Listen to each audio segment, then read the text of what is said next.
Humano Derecho Radio Estación presenta. Acceso a la Justicia presenta Justicia en la Mira. Derechos Humanos. Poder Judicial. Análisis. Jurisprudencia. Actualidad. Entrevistas. Agenda. Justicia en la Mira. Observa, denuncia y defiende. Tus derechos, los de todos. Hola amigos, bienvenidos a Justicia en la Mira, el programa de la ONG Acceso a la Justicia. En los controles hoy nos acompaña Christopher Salazar. Recordemos que esta transmisión se hace por Humano Derecho Radio Estación. Y en la producción y dirección de este programa, los directores de Acceso a la Justicia, Laura Lousa, y quien les habla, Ali Daniels. Lamentablemente hoy no vamos a poder contar con la siempre muy grata compañía de nuestra directora Laura Lousa, que se encuentra cumpliendo con otras responsabilidades. Lo lamentamos mucho porque ella, este programa sin ella obviamente nunca es lo mismo, ¿no? Pero bueno, dicho esto, pasamos a comentar una semana que ha estado muy llena de contenido en materia de derechos humanos, lamentablemente para mal. El primero de ellos que debemos comentar es lo que ocurrió la semana pasada en el programa anterior. Nosotros pasamos justamente una versión de una canción que se llama Gente Extraño, que era parte de un CD sobre el punk venezolano que está haciendo Provea junto con Redes Ayuda y Humano Derecho Radio Estación. Entonces, como ya sabrán, esto iba a ser un CD que se iba a hacer conmemorativo al punk venezolano, una historia del punk venezolano y un evento que se iba a hacer al respecto.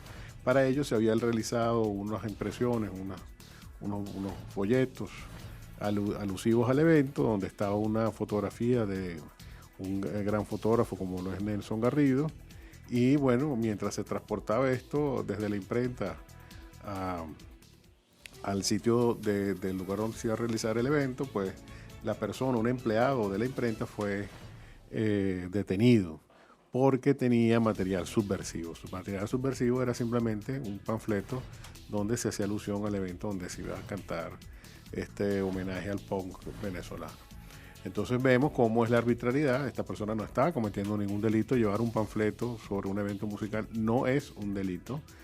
Pero como había unas imágenes que podían ser consideradas subversivas, que en realidad además eran bastante inofensivas porque era un señor disfrazado con una cabeza de cochino y una banda presidencial, con lo cual no había ninguna alusión a ninguna persona en particular, esta persona fue detenida y bueno, hubo que hacer toda una presión por redes sociales. Todas las organizaciones de derechos humanos protestamos y exigimos su liberación. Y finalmente los compañeros de Provea, Marino Alvarado y Rafael Uzcategui, que se apersonaron en la sede del SEBIN y luego de explicar que aquí no se había cometido ningún delito, finalmente esta persona fue liberada y el material requisado fue devuelto, con lo cual se demostró una vez más que no había ninguna actividad ilícita. Sin embargo, esto prueba una vez más cómo la arbitrariedad cotidiana que nos rodea, pues aún en una situación tan inocente como es un evento musical, pues es susceptible de ser reprimida, ¿no? Esto nos recuerda en qué tipo de régimen nos encontramos y a qué peligros estamos expuestos. Pero bueno, dicho esto, lo bueno es que el resultado fue la liberación de esta persona y la devolución del material, con lo cual pues hay una pequeña victoria por la libertad y una pequeña victoria a favor de los derechos humanos y la reivindicación de los defensores como parte importante de esta sociedad. Otro elemento que queremos destacar en esta parte inicial del programa es la participación precisamente de nuestra directora y fundadora Laura Lousa en la 143 sesión del Consejo de la Comisión Interamericana de Derechos Humanos, donde ella expuso de una manera muy brillante cómo es la situación del Poder Judicial venezolano en tanto ente represivo. Esto es muy importante porque se dieron datos bastante apabullantes, ¿no? Como lo siguiente, que por ejemplo, que se han contabilizado 105 sentencias contra el Parlamento a la fecha en que se hizo esta presentación el pasado miércoles, y de esa obviamente susceptible que en cualquier momento vuelva a aumentar porque el ataque al Parlamento no ha cesado. 61 sentencias contra 87 funcionarios de oposición o disidentes, de los cuales ahí podemos encontrar 18 alcaldes, un gobernador, 5 concejales, 33 magistrados que son los electos por la Asamblea Nacional y que ahora conforman lo que llaman el Tribunal Supremo en el exilio, 3 funcionarios de la Fiscalía General, incluida la propia fiscal, y 27 diputados. Como ven, la situación pues es bastante deprimente. Prácticamente cualquier funcionario público que levante su voz contra el régimen, inmediatamente el Tribunal Supremo lanza una sentencia en persecución de estas personas. Otra cosa que señaló Laura en su informe ante la Comisión Interamericana es que las sentencias para apoyar la persecución política por parte del Tribunal Supremo incluyen patrones como ausencia de comisión de verdaderos delitos y pruebas, juicios sin debido proceso y derecho a la defensa, y fórmulas. Esto es una cosa interesante. Uno ve las sentencias, sobre todo en el caso de los diputados, y efectivamente, como señala ahora, son fórmulas. Es decir, hay una incluso que tienen vacíos, es decir, que tienen espacios en blanco donde se nota que lo que falta es que pongan el nombre de la persona. O hay una donde está el nombre de la persona y quedó el espacio en blanco porque no se les olvidó que tenían que borrar el espacio en blanco y lo que hicieron fue agregar el texto, ¿no? Entonces es muy evidente que se trata de ya formularios que se llenan en el Tribunal Supremo y que simplemente se firman para perseguir a los diputados. Entonces esto es una situación realmente muy fuerte que demuestra una vez más cómo en Venezuela no hay derecho, cómo el derecho es una simple palabra. Y más que una palabra, en estos momentos el derecho en Venezuela y la justicia sobre todo no llegan a ser palabras, son simples sonidos, ¿no? Para el gobierno, obviamente nosotros somos creyentes en ambas palabras y creemos que tienen un contenido que debemos luchar por ello, ¿no? Para que se logre. Otro elemento que señala Laura en su informe es el hecho de que hay otros patrones de persecución, además de lo que ya hemos mencionado, entre los cuales están uno que es muy peculiar, que es anular actos jurídicos futuros. Es decir, no han ocurrido y sin embargo ya son nulos. No es el caso de discusiones de ley, etcétera, que se han propuesto en la Asamblea y que cuando apenas están en discusión, ya el Tribunal Supremo dice que son nulos, ¿no? Esto es una cosa realmente increíble, condenar el futuro, ¿no? Esto quedará para prueba de cómo el derecho en Venezuela no existe y cómo se puede estudiar derecho al revés, es decir, enseñando lo que no debe ser, ¿no? Bueno, dicho esto, vamos a hacer un homenaje justamente al primer evento que hablamos al principio y vamos a pasar una de las canciones que están en el CD que Provee y Redes Ayuda estaban promocionando. En este caso se trata del artista Agente Extraño con esta canción que era el emblema de este evento, que es Miraflores.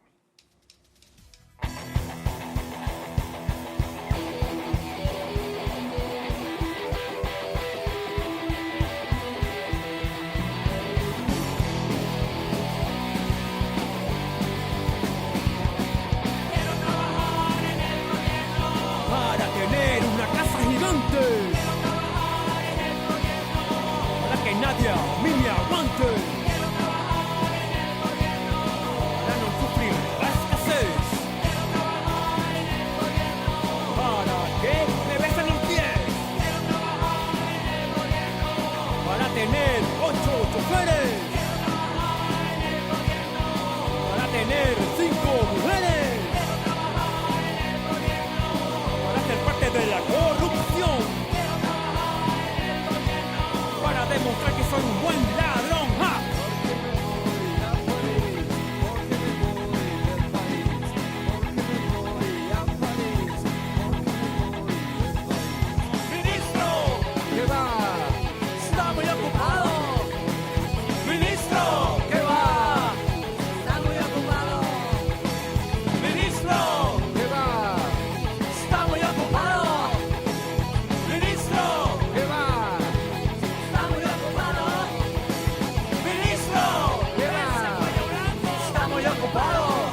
sale bien y me eligió.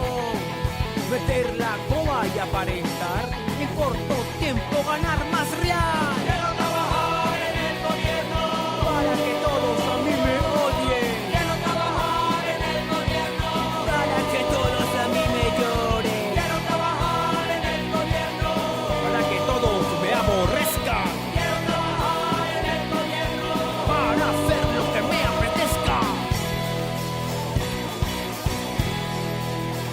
En Miraflores.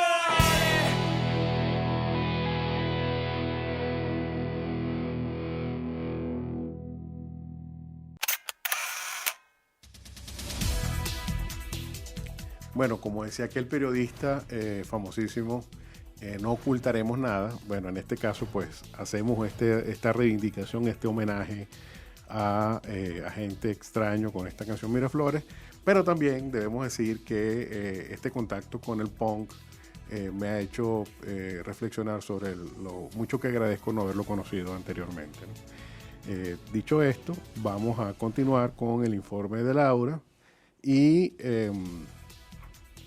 como habíamos dicho, una de las cosas increíbles del Tribunal Supremo es que anula cosas que no han pasado, como es el caso de estos proyectos. Recordemos el caso de la enmienda constitucional, por ejemplo, que apenas se estaba discutiendo y ya se declaró nula, y cosas muy parecidas, ¿no? Otra situación es el caso de asimilar delitos continuados, que en realidad no son tales, con delitos flagrantes. Confunden la figura de delito continuado, que recordemos que delito continuado es un delito que se ejecuta a lo largo de un periodo determinado, no se acaba en un solo momento, ¿no? Por ejemplo, robar a una persona, pues mientras dura el robo, ahí se acaba el delito, ¿no? Pero un secuestro, el delito dura mientras la persona se mantenga secuestrada. Si dura 6 meses, pues eso es el tiempo de duración del delito y así. Entonces, una cosa es un delito continuado y otra cosa es delito flagrante. Entonces aquí se han confundido los dos y para evitar el antejuicio de mérito, todos los diputados, esto es una cosa increíble, que además son acusados por diferentes motivos, porque por ejemplo, el diputado Guaidó o el diputado Requesén están siendo acusados de cosas diferentes y aún así siempre están en flagrancia, ¿no? Esto es una cosa muy curiosa. Todos los políticos de la oposición, todos están en flagrancia. Pero eso no es gratuito. Eso se hace para evitar el antejuicio de mérito, que es un privilegio que tienen los diputados y los altos funcionarios del Estado, donde hay que probar, hay que establecer evidencia que diga que estas personas están cometiendo un delito. Entonces, para obviar ese paso, se dice que todos están en flagrancia. Esto es una cosa grosera, realmente muy obvia, donde no se tienen pruebas, donde el tribunal ni se molesta en decir cuáles son las pruebas contra estas personas, sino que simplemente basta que el fiscal diga que se tienen pruebas, aunque no las explique ni las mencione, y a partir de ahí el Tribunal Supremo las da como buenas, sin hacer ninguna valoración. Esto pueden corroborarlo viendo la sentencia, donde prácticamente pues esto ocurre de una manera impune, ¿no? Grosera. Otro elemento que señala Laura en su informe es que adicionalmente el Tribunal Supremo, en su falta de respeto al derecho y en falta de respeto a sus propias obligaciones como ente público que es, el tribunal ha llegado al extremo de no publicar las sentencias, ¿no? Esto ya lo hemos comentado en otros casos.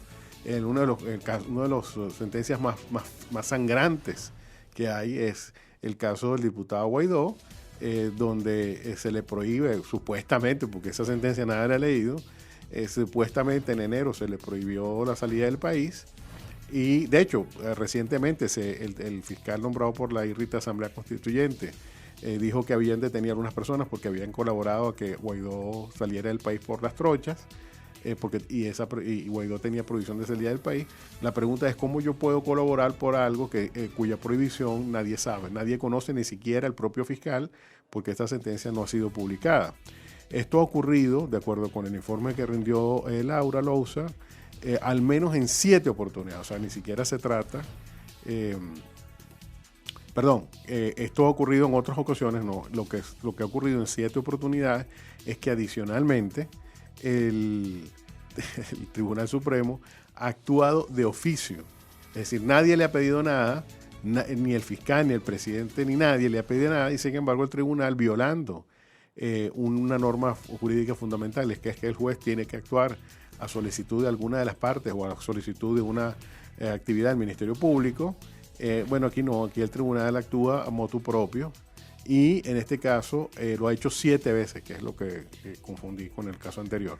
En 7 oportunidades, sin que nadie se lo pida, el Tribunal Supremo ha anulado acuerdos de la Asamblea Nacional durante este año. Entonces, esto lo que pone en evidencia es que el Tribunal Supremo no le basta ya decidir a favor de todo lo que le piden, sino que además anula, sin que nadie le pida, lo que hace la oposición. Seguidamente está la anulación, y esto es una cosa muy importante para a los que hablan de que tiene que haber elecciones, ¿no? Las elecciones tienen que haberlas, pero efectivamente tienen que ser elecciones, tienen que haber partidos políticos legítimos para hacerlo, no partidos elegidos por el gobierno.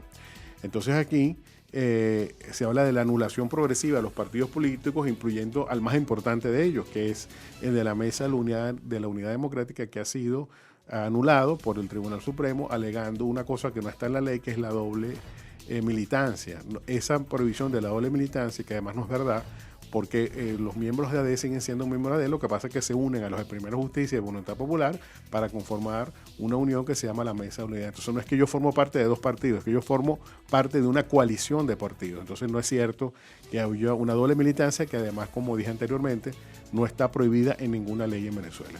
Y como un ejemplo de esto tenemos que, para finalizar, que en el informe de Laura se habla de que de 67 partidos que había para diciembre del año 2015, hoy quedan apenas solo 18. Repito, desde 67 partidos que había en diciembre del 2015, hoy quedan solo 18 partidos. 12 pro gobierno, es decir, la mayoría, y 6 de oposición, pero esos 6 de oposición corresponden a esta oposición escogida por el gobierno, que se corresponden, oh sorpresa, a los mismos partidos que apoyaron las elecciones ilegítimas del 20 de mayo del año pasado. Entonces, como ven, actualmente, si usted ve cuáles son los partidos que están representando a la mayoría de la Asamblea Nacional, esos partidos son ilegales en este momento. Mi pregunta es, ¿cómo van a hacerse elecciones en Venezuela cuando la mayoría de los partidos políticos en Venezuela están ilegalizados? Y la mayoría respaldados por votos, no por escogencia del gobierno. Entonces aquí, lamentablemente, esta situación impide que se pueda hablar de que estemos cerca de una solución en la medida en que los acuerdos que está llegando el gobierno, que además no cumple, o sea, no cumple los acuerdos con la oposición y con la oposición que él escoge, pues ya ustedes dirán si está dispuesto a hacer un acuerdo con la oposición mayoritaria. Entonces, dicho esto, bueno, como ven, este fue un informe bastante contundente que causó una impresión importante en la Comisión Interamericana y que denuncia a nivel internacional lo que ocurre en Venezuela. Bueno, dicho esto, vamos a hacer un pequeño homenaje a una gran cantante que nos ha abandonado, que ha dejado este plano de existencia, como es una grande, que es María Rivas, con ese clásico de la música venezolana que ella consagró, que es Manduco. Con ustedes, la gran María Rivas con Manduco.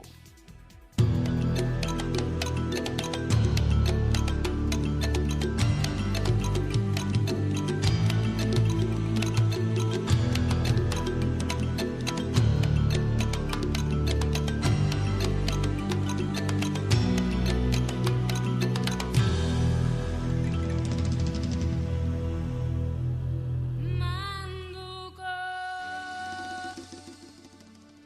a la ropa.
Bueno, amigos, luego de escuchar esta brillante, esta maravillosa canción de María Rivas, a quien algunos llamaban la rubia con voz de negra, por ese contraste que había entre su presencia personal y su voz, y además la música que a ella le gustaba cantar, pues hacemos este pequeño homenaje desde Acceso a la Justicia a esta gran cantante venezolana que nos abandona prematuramente, apenas tenía 59 años, y a quien recordamos con mucho cariño por las alegrías que nos hizo pasar con su interpretación tan particular de la música.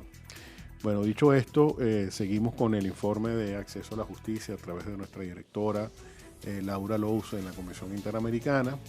Ella puso de manifiesto cómo en Venezuela existe una fachada institucional, ¿no? O existe una lo que también hemos llamado una fachada de cartón piedra institucional que hace ver, sobre todo a los efectos internacionales, que en Venezuela hay una apariencia de institucionalidad, y no como ocurría, por ejemplo, en las dictaduras militares de los 50 o en las dictaduras militares de principios de siglo en Venezuela, donde simplemente la gente iba presa por orden del gobierno y no había intervención de ningún otro poder en eso.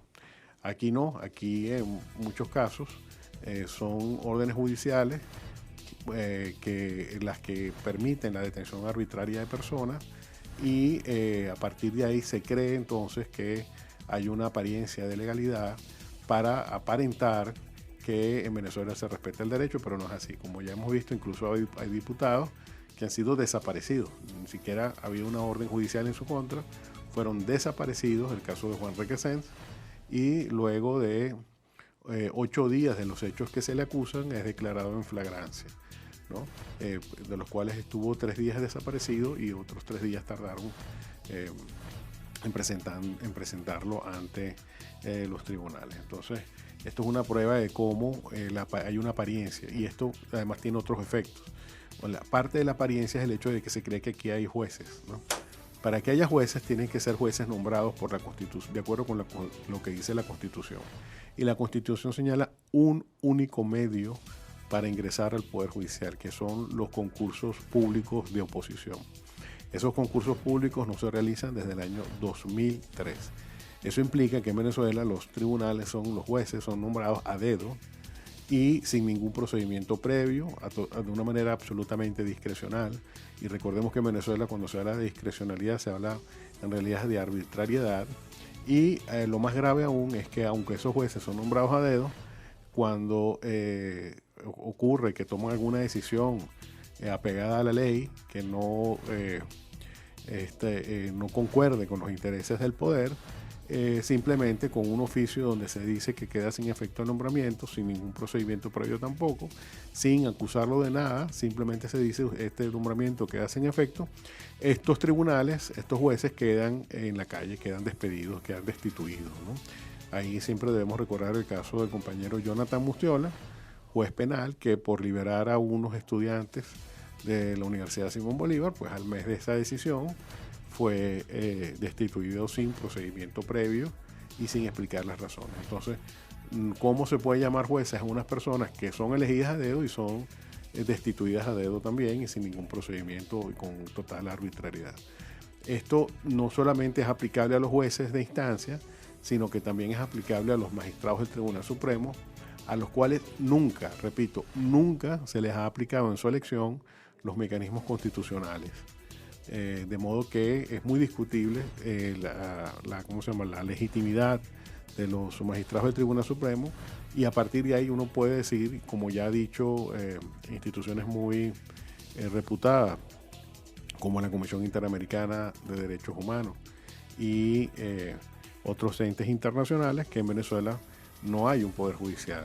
No es que el poder judicial es incompetente o es corrupto, es que además de eso, que también es aplicable al caso venezolano, no existe un poder judicial porque son funcionarios prácticamente nombrados para que sirvan a quien los nombra, y a partir de ahí no se cumple con los parámetros de imparcialidad y de independencia que exige la Constitución y los tratados internacionales de derechos humanos, ¿no?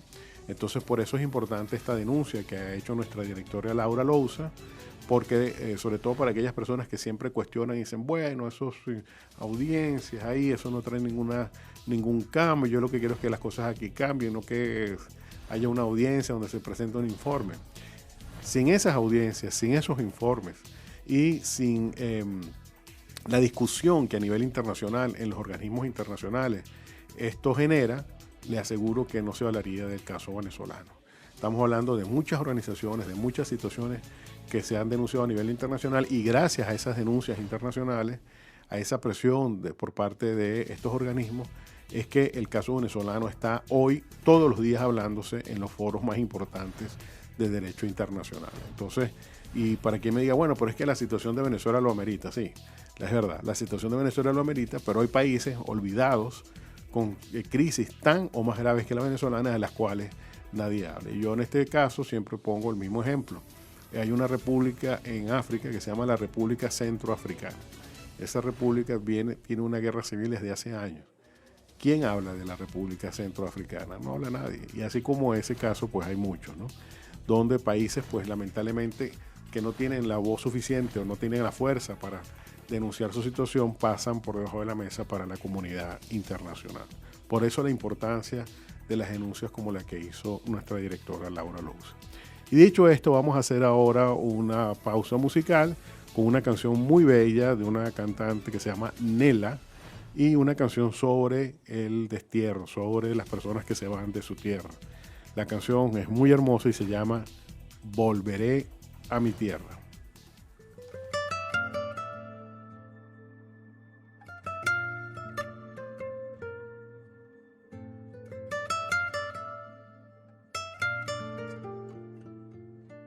Camino por New York muy lentamente, en un mundo veloz mi paso es lento. No sé a dónde va ni de dónde viene, yo sé dónde voy y de dónde vengo. Allí blanca la ropa, baila inquieta, solemos saludar volviendo a casa. Cantamos juntos en torno a la mesa y poco a poquito la vida nos pasa. Volvería a mi tierra a pasear sus calles y a pisar su arena. Volvería a mi tierra, Venezuela grande, querida y eterna. Volveré a mi tierra a cantarle al mar y al sol luna llena. Volveré a mi tierra, donde está mi gente, valiente y despierta. Prisiones de papel, rostros sin nombres, viviendo en un ayer que ahora se rompe. Vendrá una luz que nos alumbre siempre, mientras canto al cielo que nunca miente. Volveré a mi tierra a pasear sus calles y a pisar su arena. Volveré a mi tierra, Venezuela grande, querida y eterna. Volveré a mi tierra a cantarle al mar y a su luna llena. Volveré a mi tierra, donde está mi gente, valiente y despierta. Paz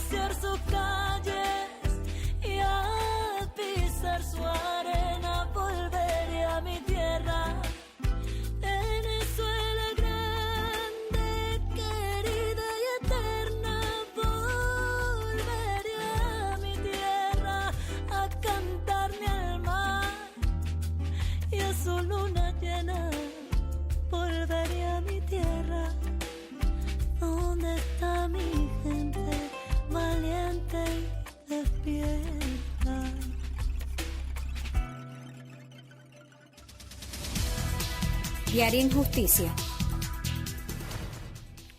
Bueno, amigos, luego de escuchar esta hermosísima canción que habla sobre el destierro, que habla sobre la gente que se va de su país y la extraña, en esta triste situación en la que se encuentran millones y millones de venezolanos. Según el secretario general de Naciones Unidas, ya se habla de 4 millones de venezolanos fuera del país. A partir de tal situación, pues, tenemos esta, digamos, canción con esa poesía tan bella que siempre acompañará a quien sale de su país. Dicho esto, vamos a recordar que pueden seguir nuestro trabajo, el acceso a la justicia, en las redes sociales. Pueden seguirnos a través de Twitter, @acceso a justicia, o a través de Instagram o de Facebook con la expresión acceso a la justicia. En esta sección que nos toca ahora es la sección de Diaria Injusticia. Para esta semana no tenemos una sentencia, sino que tenemos una vivencia, ¿no? Que es la de una compañera que saliendo de una iglesia en pleno día fue asaltada, ¿no? Y le quitaron los papeles, la cédula, etcétera. Y bueno, ustedes dirán, bueno, ¿cuál es la injusticia ahí? Porque los derechos humanos no lo violan los ladrones, los derechos humanos solo los puede violar el gobierno. Esto es un concepto que tenemos que aclarar siempre, y es que cuando roban a una persona, el que le roba no le está violando sus derechos. ¿Por qué? Porque los derechos humanos son obligación del Estado, de modo que solo el Estado es el que puede violar los derechos humanos.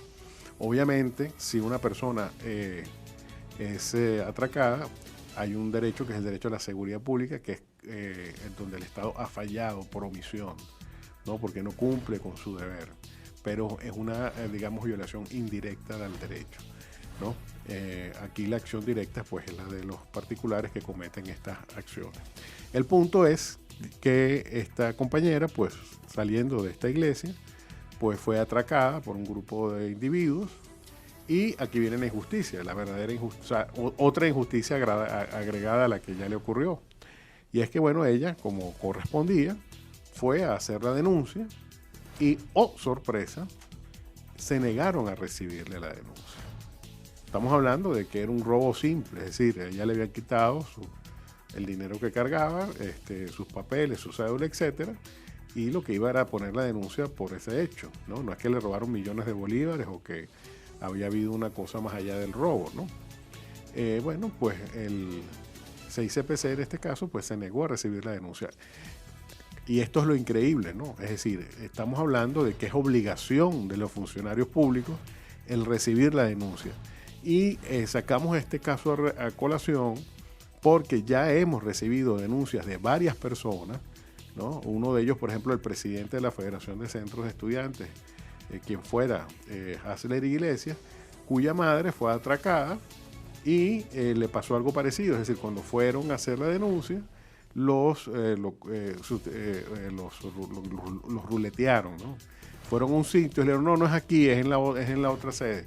Y cuando llegaron a esa otra sede, no, aquí no es en una tercera sede. Y así, hasta que finalmente por el cansancio, pues no pudieron interponer la denuncia. Entonces, esto nos llama muy poderosamente la atención, el hecho de que los funcionarios policiales no quieran estar recibiendo denuncias de robos o de delitos, con lo cual pues se nos ocurre que una de las causas de esto podría ser el que simplemente quieran estar señalando una baja en la actividad delictiva, no reseñando las denuncias. Pero es que el punto es que las estadísticas no son lo que el 6CPC o la PNB les parezca, sino que las denuncias las estadísticas tienen que reflejar lo que es la realidad. De modo que maquillando esto y sobre todo rechazando lo que es su obligación, se está cometiendo una gran injusticia, porque dependiendo del caso habrá la necesidad por parte de la persona de tener la denuncia del hecho delictivo. Me explico. Si una persona tiene el teléfono de la empresa, por ejemplo, a esa persona para restituirle el teléfono le van a decir, bueno, dame la denuncia del 6CPC para que quede constancia de que a ti te robaron, ¿no? Para yo poderte reponer el teléfono. Entonces no es un tema de, digamos, de solamente de civismo, que es correcto que sea así, sino que además hay implicaciones prácticas a esto, ¿no? Que van en el sentido de lo que hemos aludido, de personas que necesitan, por diversas razones, tener una constancia de que el bien que tenían les fue robado y simplemente no lo pueden tener porque al 6CPC o a la PNB les conviene tener un menor índice de denuncia. Entonces, bueno, podrán ocultar el sol con un dedo, pero lamentablemente para ellos el sol está ahí. Y si hay un sol que pega muy duro en este país, es lamentablemente el de los delincuentes, ¿no? Es una realidad que por más que se quiera tapar, pues está ahí presente y lamentablemente la sentimos cada vez con mayor rigurosidad. Entonces, este es un caso de diaria injusticia que planteamos aquí con toda seriedad y además partiendo, pues como dijimos al principio, de una vivencia, de la vivencia de una compañera, pues que quiso dejar constancia de su situación y a la que las autoridades pues se le negaron a recibir la denuncia. Entonces vemos pues cómo cuando se haga un anuncio en el futuro de disminución de los índices delictivos, acordémonos de esta situación, ¿no? Acordémonos que no se están recibiendo denuncias, acordémonos que se están negando a escuchar al ciudadano, con lo cual cualquier consecuencia que se pueda sacar posterior a ella pues queda desnaturalizada y además, como dije anteriormente, no se puede negar el sol con un dedo. A esto se agrega además una situación también particular que hemos detectado en las gacetas oficiales y es que hemos encontrado que en algunas zonas del país el 6CPC está otorgando competencias de investigación penal, es decir, criminalística, a entes de la Policía Nacional de esa localidad, de la localidad en la que se le otorga esa competencia. Esto es peligroso porque la idea es que quien captura no investigue, ¿no? Entonces, si el que captura investiga, ahí puede haber en algunas situaciones conflictos de interés. ¿Okay? Por eso es que está separada la policía científica de la policía preventiva. Entonces, el otorgarle capacidad de investigación a las policías en diferentes localidades, pues no está acorde con una investigación penal. Pero bueno, a eso estamos llegando y en este caso, pues estamos llamando la atención sobre esta situación que lamentablemente se está extendiendo a algunos estados del país. Entonces, si el 6CPC no tiene los suficientes medios para llegar a todas las localidades del país, pues lo que tiene que buscar es presupuesto y pedir y exigir que se den los medios a esta para que cumpla con su deber y no estar delegando a la policía preventiva estas competencias porque, en primer lugar, no cuenta la policía con las capacitaciones necesarias para ello, con los elementos técnicos para ello y, en segundo lugar, como ya hemos señalado, porque puede haber un conflicto de interés entre quien detiene y quien investiga cuando se confunden en la misma persona. De hecho, por ejemplo, para que tengan una idea, en Inglaterra, la policía que investiga es una cosa, o sea, ya ha cometido el hecho delictivo, quien investiga es un ente y quien levanta las pruebas forenses es otro ente, otra entidad de la policía diferente, ¿no? Con otra jefatura, con otros encargados. ¿Para qué? Precisamente para que no haya manipulación de pruebas, para que no haya conflictos de interés. Entonces se tienen diferenciados quienes hacen una cosa y quienes hacen otra cosa, de manera que haya la mayor imparcialidad e independencia en el levantamiento de la información criminalística, ¿no? Entonces hacia ahí tenemos que ir y no hacia lo que estamos haciendo aquí, donde se están confundiendo los roles, como en muchas otras situaciones en el país donde se pretende ser juez y parte. Bueno, dicho esto, vamos a nuestra última pausa musical y vamos a escuchar un grupo musical mexicano que tiene un nombre muy raro, pero que tiene una canción muy divertida que vamos a poner a continuación, que de acuerdo con nuestra asesora, la licenciada Chavarri, es un clásico de los 90 en donde yo no estaba porque no escuchaba esta canción, pero bueno, la voy a poner en homenaje a ella, que se llama, el grupo se llama Maldita Vecindad y los Hijos del Quinto Patio. Y la canción, muy divertida, se llama Don Palabras.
Bueno amigos, luego de escuchar esta amena canción Don Palabras de este grupo con este nombre tan peculiar, pasamos a la última sección de nuestro programa Justicia en la Mira. Y les recordamos que nos pueden seguir a través de las redes sociales, en particular a través de Twitter, por @acceso a justicia, y en Instagram y en Facebook a través de la expresión acceso a la justicia. Bueno, una de las cosas que me llamó la atención de esta canción que pasamos es cuando se lee la letra, que es muy peculiar, hay una cosa que me llamó la atención, ¿no?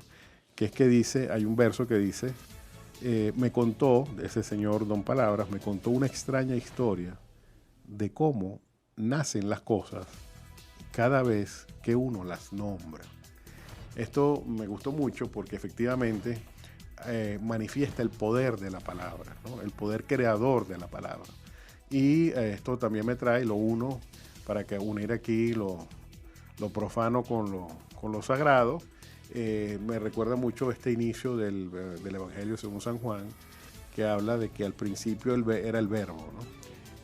Yo sí creo que el valor literario de esa expresión sigue vigente, en el sentido de que efectivamente la palabra tiene un valor y tiene una trascendencia que va mucho más allá del significado literal de las mismas. Y por eso vamos ahora a nuestra sección, hablando de palabras, vamos a nuestra sección Diccionario Jurídico, que como siempre les recordamos lo pueden conseguir en nuestra página web www.accesoalajusticia.org, o lo pueden descargar a su teléfono Android gratuitamente desde Play Store con la expresión acceso a la justicia. Entonces, como no puede ser de otra manera, ya que estamos hablando de el informe ante la Comisión Interamericana de Derechos Humanos, vamos a hacer alusión a lo que se trató hoy, es decir, vamos a hacer alusión a los derechos humanos. ¿Qué son los derechos humanos de acuerdo con nuestro diccionario? Son los derechos que tiene una persona por el solo hecho de serlo y que implican una acción o una abstención por parte del Estado según el caso. Un ejemplo de uso de esta expresión es la siguiente. Algunos derechos humanos, como la libertad de expresión, fundamentalmente obligan a que el Estado se abstenga de actuar para garantizarlos. Y terminamos esto con la cita que hace el mismo diccionario del artículo 19 de la Constitución, que dice que el Estado garantizará a toda persona, conforme al principio de progresividad y sin discriminación alguna, el goce y ejercicio irrenunciable, indivisible e interdependiente de los derechos humanos. Su respeto y garantía son obligatorios para los órganos del poder público, de conformidad con la Constitución, los tratados sobre derechos humanos suscritos y ratificados por la República y las leyes que los desarrollan. Lamentablemente, este artículo 19 de la Constitución es letra muerta en Venezuela, no se cumple, y prueba de ello están los informes de la alta comisionada, sus recomendaciones, de las cuales el gobierno solo las critica, pero no ejecuta ninguna de las recomendaciones. Entre ellas, una de las más importantes, está la disolución del FAES, que no es más que un grupo de exterminio y al cual el gobierno ha respondido haciéndole homenajes a esta entidad policial que, como digo, pues ya tiene una serie de señalamientos muy graves, sobre todo en lo que tiene que ver con ejecuciones extrajudiciales. Entonces, bueno, dicho esto, cerramos con esto nuestro programa. Muy contentos, repito, porque estamos celebrando pues esta presentación que ha hecho nuestra directora Laura Louzo ante la Comisión Interamericana, haciendo esta importantísima denuncia sobre el triste papel que el Poder Judicial hace en Venezuela. Y con esto nos despedimos hasta una próxima oportunidad. Muchísimas gracias. Acceso a la Justicia presentó Justicia en la Mira. Observa, denuncia y defiende. Tus derechos, los de todos.